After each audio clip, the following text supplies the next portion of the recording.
Hello everyone, तो आज के क्लास में सोल्व करने वाले हैं जेट टॉप 50 इंपॉर्टेंट क्वेश्चंस के बारे में जो कि एग्जाम के लिए काफ़ी हेल्पफुल रहने वाले हैं। तो चलो आज की वीडियो को स्टार्ट करते हैं। आज कुछ नया सीख लेते हैं। इसके साथ साथ यार वीडियो को एंड तक जरूर देखना, क्योंकि इस वीडियो के साथ ही आपको इजीली ये क्वेश्चंस याद हो जाएंगे। अगर आपने कंसंट्रेट होकर वीडियो को एंड तक वॉच किया तो आपको हर एक क्वेश्चन वीडियो के साथ ही क्लियर हो जाएगा। तो आज का हमारा फर्स्ट क्वेश्चन है कि गर्मी में गहरी जुताई किसके प्रबंध के लिए की जाती है, अर्थात याद रखना किसके कंट्रोल के लिए मुख्यतः डीप प्लोइंग की जाती है। तो ये की जाती है याद रखना मृदा जनित रोगों के कंट्रोल के लिए। किसके लिए याद रखना कि जो रोग मृदा से फैलते हैं अर्थात उनके याद रखना स्पोर्ट्स वगैरह मृदा में पड़े रहते हैं, तो उनको कंट्रोल करने के लिए मुख्यतः समर डीप प्लोइंग की जाती है। ठीक है, नेक्स्ट क्वेश्चन हम आते हैं कि जो की बुआई का समय है। तो सबसे पहले आपको ये पता होना चाहिए कि जो किस सीजन की क्रॉप होती है यार रखना, जो होती है रबी सीजन की क्रॉप, अर्थात इसकी सोविंग कब करेंगे हम, मध्य अक्टूबर से नवंबर के मध्य। ठीक है, नेक्स्ट क्वेश्चन बात करें कि भूमि जनित रोगों के जैविक नियंत्रण के लिए याद रखना यहाँ पर आपसे पूछा गया बायो कंट्रोल के लिए किसका प्रयोग करते हैं। तो यार अगर बात की जाए जैविक नियंत्रण के लिए, तो जो भूमि जनित रोग होते हैं इनको कंट्रोल किया जाता है ट्राइकोडर्मा नामक कवक के द्वारा। यार ट्राइकोडर्मा के द्वारा भूमि जनित रोग होते हैं तो इनका बायो कंट्रोल किया जाता है। ठीक है, नेक्स्ट क्वेश्चन हम बात करते हैं कि गन्ने की औसत बीज दर होती है। तो सबसे पहले ये आपको पता होना चाहिए कि गन्ने के लिए जो बीज दर है वो किस में मापी जाती है यार, सेट्स या टुकड़े में मापी जाती है।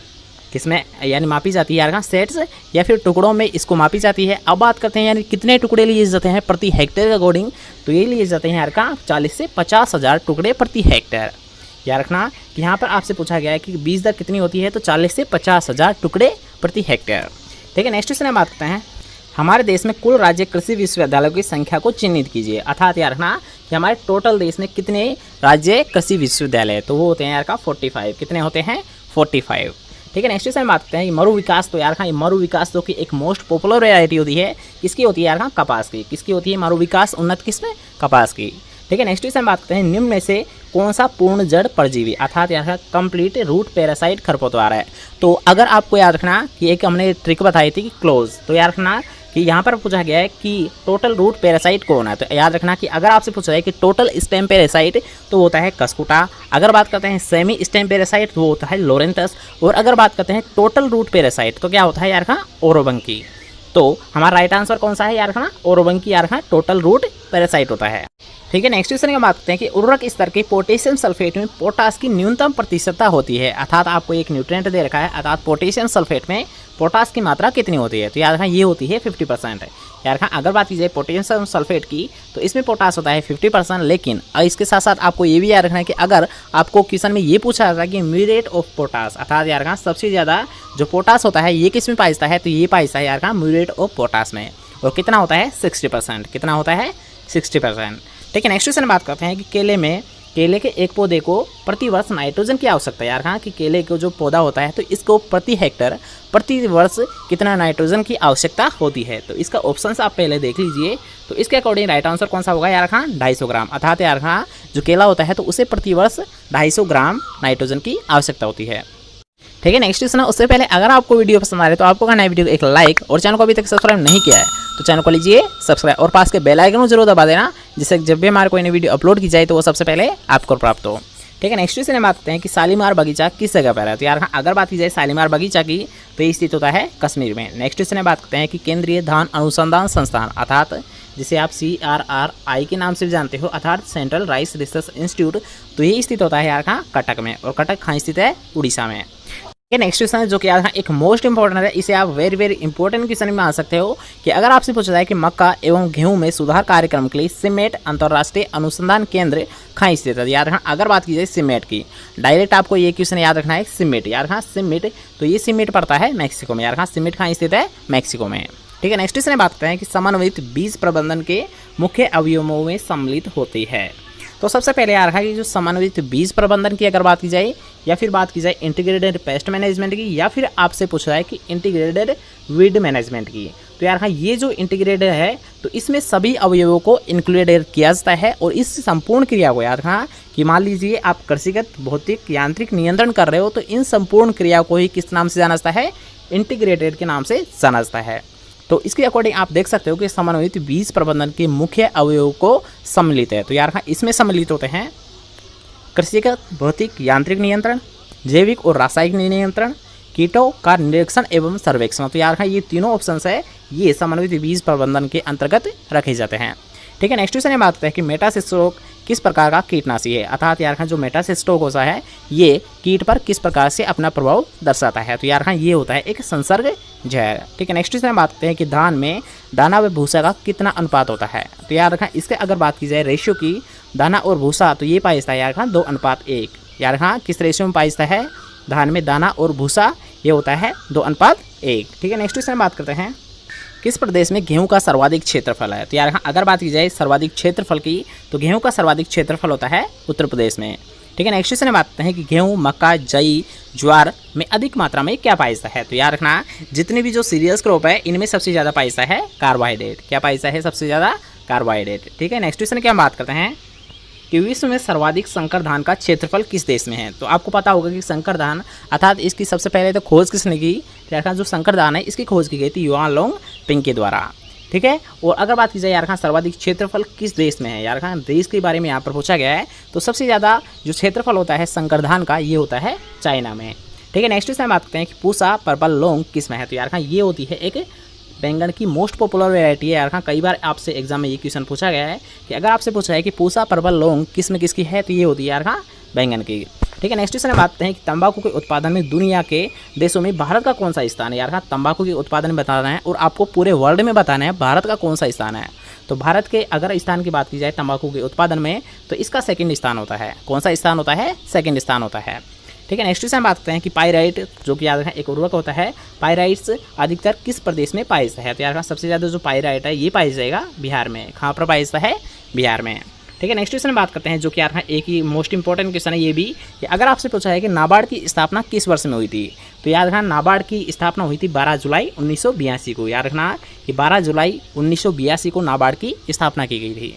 ठीक है, नेक्स्ट क्वेश्चन बात करते हैं कि ट्रिटिकल, तो ट्रिटिकल की भी हमने एक शॉर्ट ट्रिक के साथ इसे क्लियर किया था कि जो ट्रिटिकल है सबसे पहले यार ट्रिटिकल क्या होता है, एक पहली मानव निर्मित किस्म है। अर्थात याद रखना कि पहली मानव निर्मित फसल कौन सी है, ट्रिटिकल होती है। और ये किन किन का क्रॉस होता है, अर्थात किन किन के मध्य संकरण करने पर ट्रिटिकल को प्राप्त किया गया था।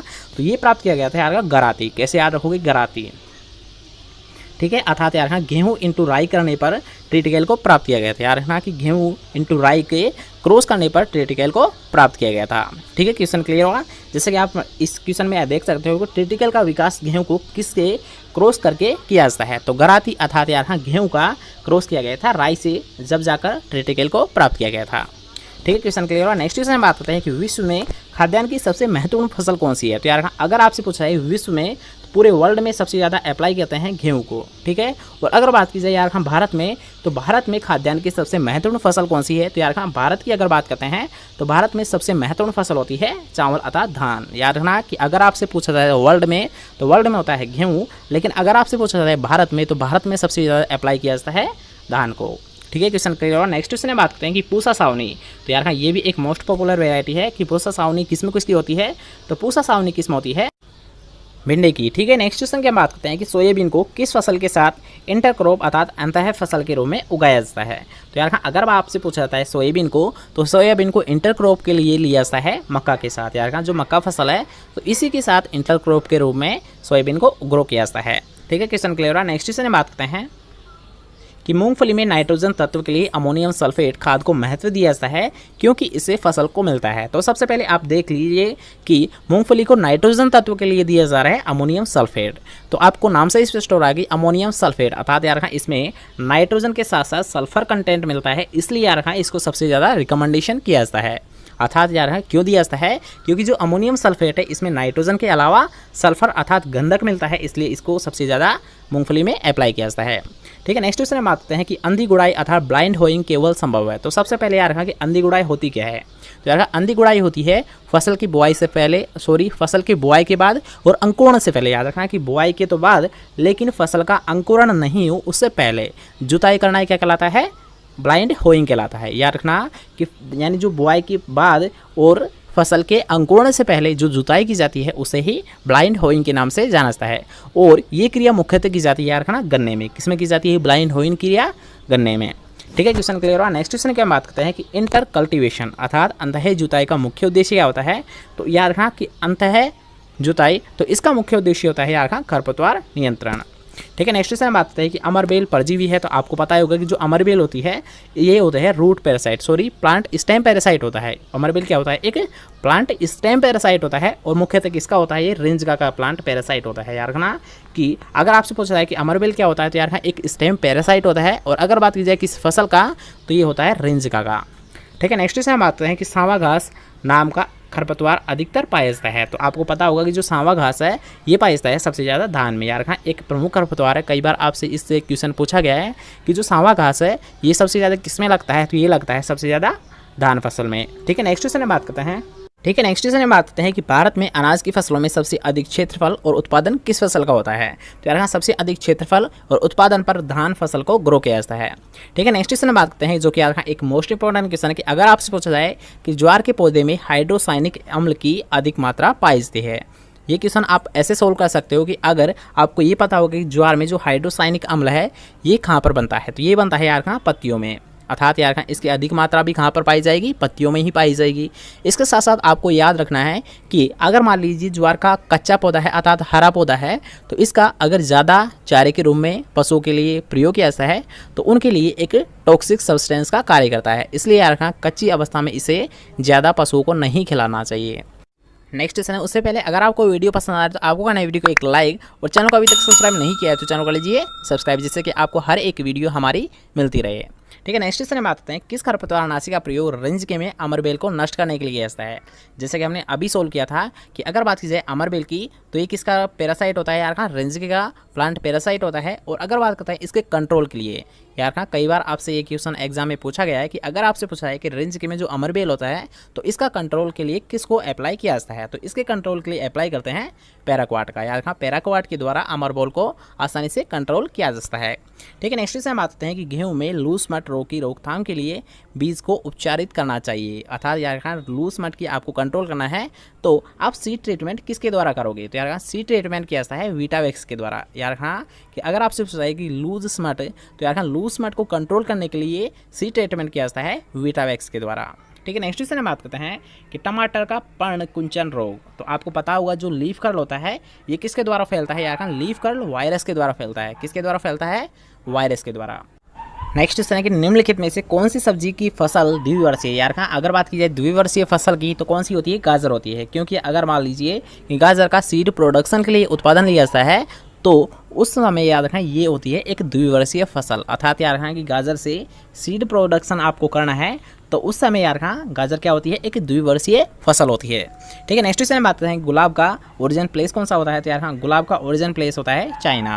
नेक्स्ट क्वेश्चन में बात करते हैं कि प्रत्यावर्ती धारक गुण अधिकतर पाया जाता है। तो यार अगर बात की जाए जो प्रत्यावर्ती धारक गुण है तो ये सबसे ज़्यादा पाया जाता है आम में।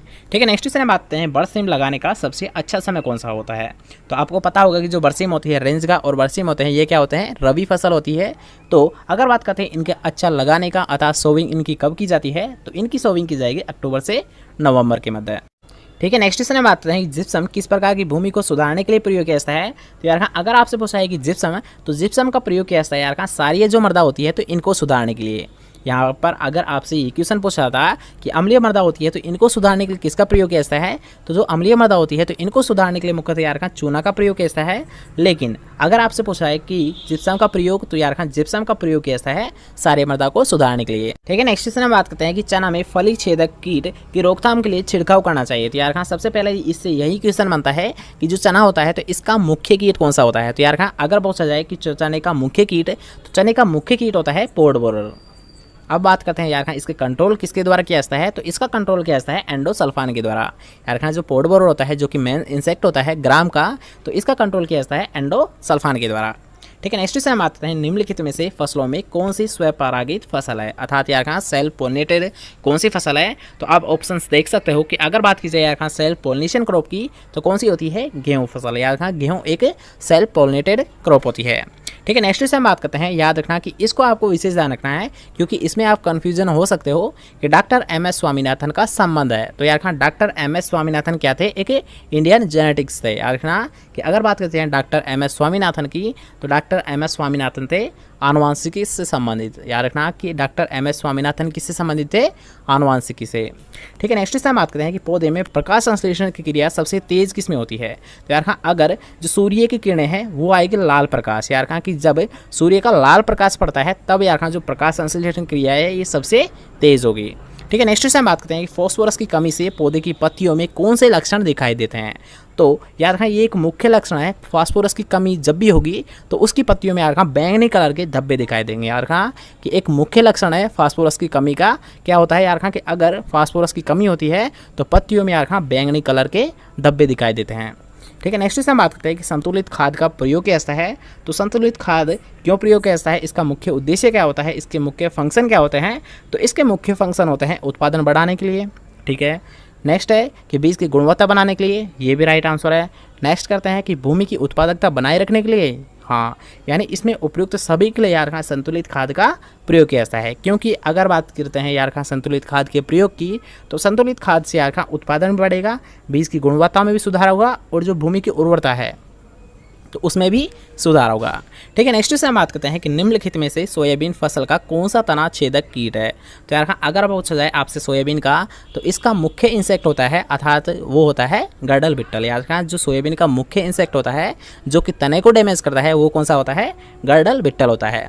ठीक है, नेक्स्ट क्वेश्चन है जो कि आज का हमारा लास्ट क्वेश्चन है कि अगर आपसे पूछा है कि स्नोबॉल 16 किसकी किस्म होती है? तो यार स्नोबॉल जो 16 है ये एक मोस्ट पॉपुलर वेराइटी है। किसकी होती है? फूल गोभी की। यार हाँ, स्नोबॉल 16 जो कि याद रखना एक वेरी इंपॉर्टेंट क्वेश्चन भी है क्योंकि आपसे कई बार एग्जाम ये क्वेश्चन पूछा गया है कि जो स्नोबॉल 16 है ये किसकी किस्म होती है? तो यार हाँ ये होती है फूल गोभी की।